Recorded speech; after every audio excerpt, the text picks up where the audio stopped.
তো ফেলানির ব্যাপারটা, ফেলানি কিন্তু কিন্তু অবৈধ কারবারি ছিল। ও সে ফেলানি, তারা ক্ষুদ্র পরিসরে তারা ইন্ডিয়ান কাপড়ের ব্যবসা করতো। আমি একজন পুলিশের সাবেক সদস্য, আমি সব জানি। আমি বর্ডারে চাকরি করছি, বর্ডারে কি কিলিং হয়, কারা হত্যা হয়, কেন হত্যা হয়। বাংলাদেশের লোক হচ্ছে বেপরোয়া, তারা অবৈধভাবে অনেক কিছু করে।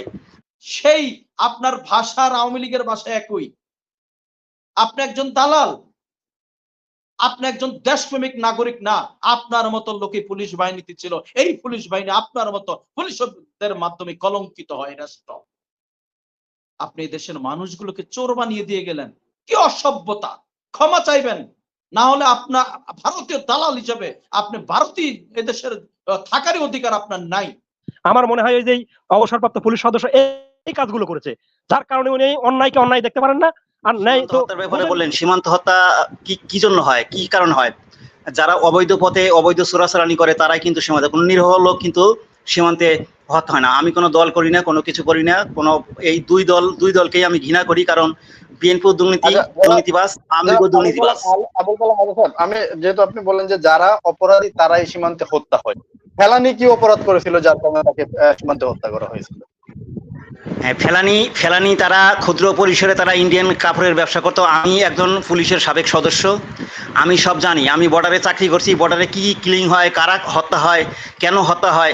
বাংলাদেশের লোক হচ্ছে বেপরোয়া, তারা অবৈধভাবে অনেক কিছু করে।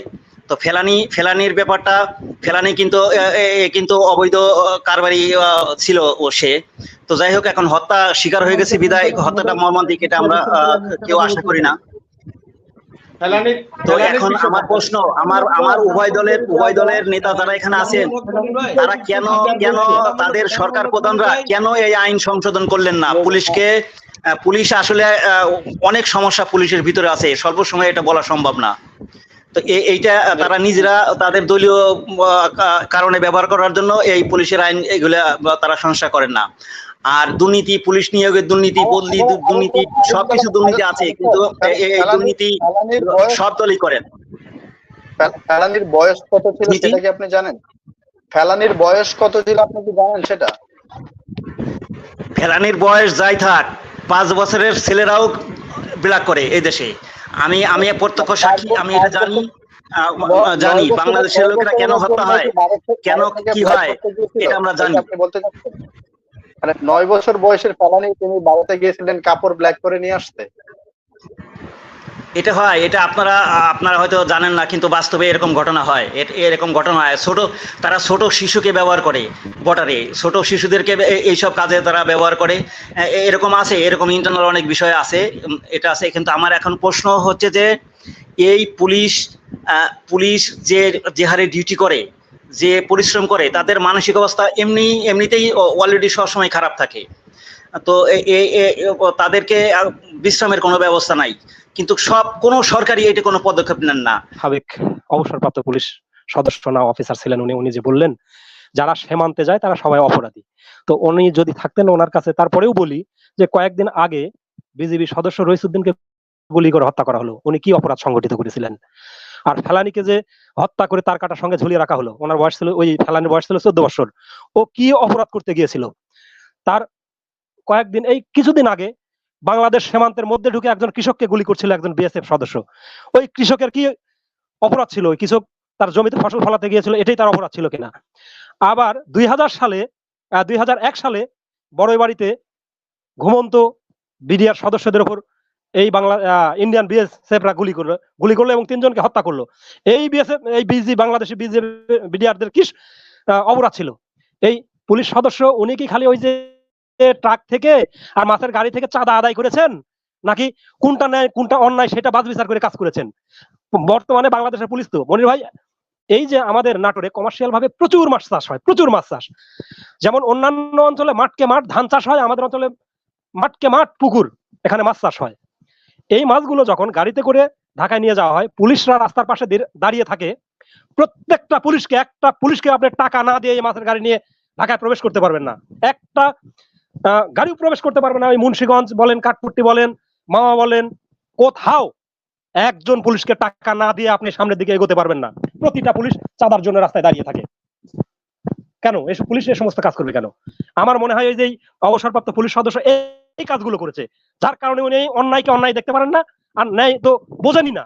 উনি যদি ন্যায় অন্যায় বুঝতেন তাহলে এই কথাটা বলতে পারতো না, এই বাংলাদেশের গরু ব্যবসায়ীকে ওই অন্যায়কারী বলতো না, অপরাধী বলতো না। আমি আপনাকে অনুরোধ করছি, আপনি যদি শুনে থাকুন, আপনি এই জাতির কাছে ক্ষমা চাবেন, অন্যথায় আমরা ধরে নিব আপনি ভারতের অধিবাসী, এদেশের জনগণ না, এই মাতৃভূমি আপনার না। এই আপনি কলঙ্কিত করলেন, আপনি এই রাষ্ট্রের মানুষকে বললেন মানুষ চুরি করে, মানুষ চোরা কারবারি করে। তারপরে আজকে কি হয়েছে, আজকে সীমান্তে গুলি হয়েছে, স্পষ্ট পত্রিকায় ৭১ টিভি, স্পষ্ট সময় টিভি লাইভ আমি দেখেছি, সেখানে ভিডিও ফুটেজ দেখেছি যে একজন কৃষক চাষ করছেন, ভারতীয় বাহিনী তারা ঢুকে সীমান্তরক্ষী বাহিনী গুলি করছে। আপনি যে কথাগুলো বললেন সেই আপনার ভাষার আওয়ামী লীগের ভাষা একই। আপনি একজন দালাল, আপনি একজন দেশপ্রেমিক নাগরিক না। আপনার মতো লোকে পুলিশ বাহিনীতে ছিল, এই পুলিশ বাহিনী আপনার মতো পুলিশদের মাধ্যমে কলঙ্কিত হয় রাষ্ট্র।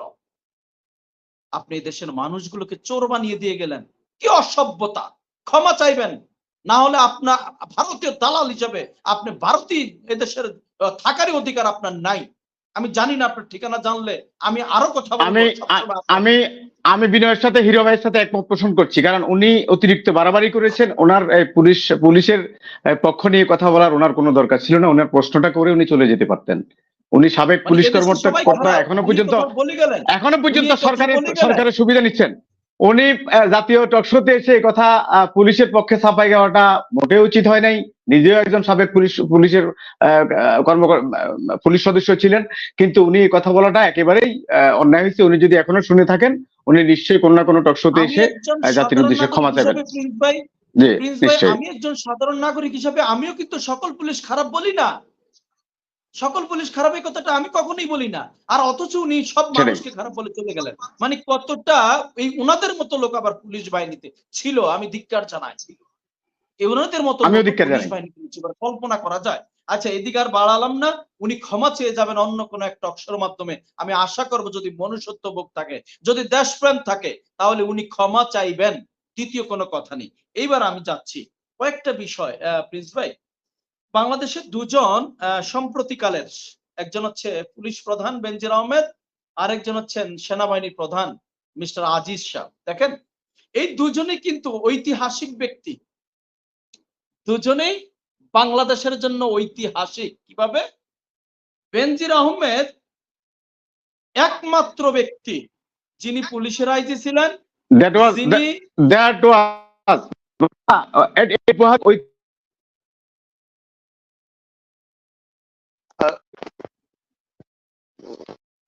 ফখরুল ভাই শুনতে পাচ্ছেন আপনাকে? আচ্ছা, যিনি দেখেন বাংলাদেশের একমাত্র আইজি, সরকারি এই দায়িত্বশীল জায়গায় থেকে উনি ডিএমপির কমিশনার যখন ছিলেন, উনি আপনার র্যাবের মহাপরিচালক যখন ছিলেন, পুলিশের আইজি যখন ছিলেন, ওনার মতো কোনো ব্যক্তি বাংলার জমিনে রাজনৈতিক বক্তব্য দেয় না।